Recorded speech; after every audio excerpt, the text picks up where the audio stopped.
Hello guys, kumusta? Pahinga muna sandali. Pagod ay naglakad ako guys, galing dun sa exercise ni Lolo ba. Ay nako, grabing init. Pagkatapos ng ulan, grabe ang init. Pero mas maganda yung yung weather dito sa Singapore.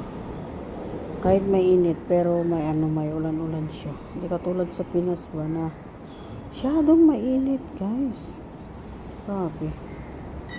Ay, nagsikain na ba lahat?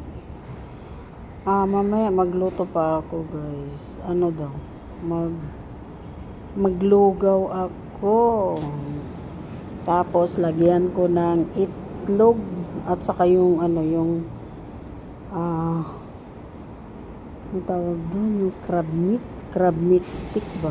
Mahilig si Lolo ng ganong pagkain. Oy, di man yun healthy, yung crab meat stick. Ayaw ko nun. Kakain lang ako pero konti lang. Pero yung ganyan na kasi si Lolo pag nag-boil ako ng soup, gusto niya lagi nilalagyan ng ganyan.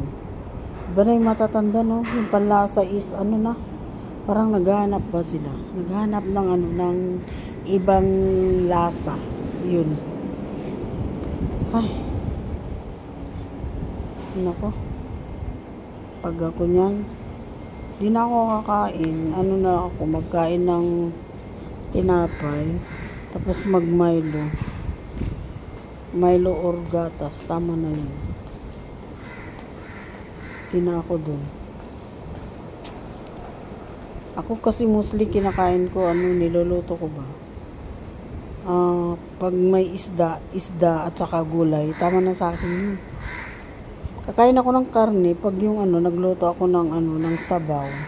Lagyan ko ng buto ng manok at saka yung yung tawag doon, drumstick ba. Yun. Tama na sa akin yun. Ay, sige na guys, hanggang dito na lang muli.